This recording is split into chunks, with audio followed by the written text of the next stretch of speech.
Kerala PSC employees union ജില്ലാ സമ്മേളനം കട്ടപ്പനയിൽ നടന്നു. ഡിവൈഎഫ്ഐ സംസ്ഥാന ജോയിന്റ് സെക്രട്ടറി രമേശ് കൃഷ്ണൻ സമ്മേളനം ഉദ്ഘാടനം ചെയ്തു. കട്ടപ്പന EMS ഹാളിലാണ് കേരള PSC എംപ്ലോയീസ് യൂണിയൻ ജില്ലാ സമ്മേളനം നടന്നത്. കേരളത്തെ സാമ്പത്തികമായി ഞെരുക്കുന്ന കേന്ദ്രത്തിന്റെ ഇടപെടൽ അവസാനിപ്പിക്കുക, ജീവനക്കാരുടെ DA ഉൾപ്പെടെയുള്ള ആനുകൂല്യങ്ങൾ ഉടൻ നൽകുക തുടങ്ങിയ വിഷയങ്ങൾ സമ്മേളനത്തിൽ ഉയർന്നു വന്നു. ഡിവൈഎഫ്ഐ സംസ്ഥാന ജോയിന്റ് സെക്രട്ടറി രമേശ് കൃഷ്ണൻ സമ്മേളനം ഉദ്ഘാടനം ചെയ്തു. നമ്മുടെ രാജ്യത്തെ ആകെ ജനസംഖ്യയുടെ 2.8%.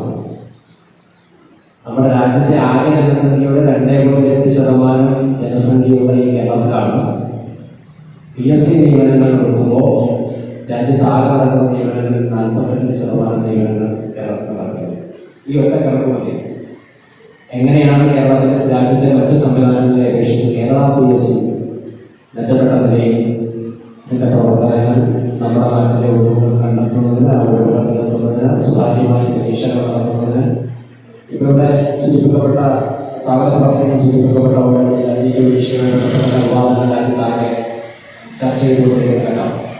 എന്നാൽ അതിൽ നിന്നെല്ലാം വിഭിന്നമായി സുതാര്യമായി കേരളത്തിലെ ജനങ്ങൾക്കും നമ്മുടെ പൊതുസമൂഹത്തിന് വിശ്വാസം ആർജിക്കാൻ കഴിയുന്ന രൂപത്തിലേക്ക് PSC കൊണ്ടുപോകുന്നതിൽ ഇതിന്റെ സംവിധാനത്തിലെ ജീവനക്കാർ സമ്മേളനത്തിന്റെ ഭാഗമായി പുതിയ കമ്മിറ്റി അംഗങ്ങളുടെ തെരഞ്ഞെടുപ്പും നടന്നു. യൂണിയൻ ജില്ലാ പ്രസിഡന്റായി PD ദിവ്യ, സെക്രട്ടറിയായി സുജിത കൃഷ്ണൻ, വൈസ് പ്രസിഡന്റായി അജീഷ് PU, ജോയിന്റ് സെക്രട്ടറിയായി ലതാ ഗോപാലൻ, ട്രഷററായി രജനി രവീന്ദ്രൻ എന്നിവരെ തെരഞ്ഞെടുത്തു. യൂണിയൻ അംഗങ്ങളുടെ മക്കളിൽ നിന്നും SSLC, +2 പരീക്ഷകളിൽ ഉന്നത വിജയം നേടിയ വിദ്യാർത്ഥികളെ പരിപാടിയിൽ വെച്ച് അനുമോദിച്ചു. KSTA സംസ്ഥാന കമ്മിറ്റി അംഗം KR ഷാജിമോൻ, യൂണിയൻ സംസ്ഥാന സെക്രട്ടേറിയറ്റ് അംഗങ്ങളായ CS Manoj, M Devakumar, CJ Johnson തുടങ്ങിയവർ സംസാരിച്ചു.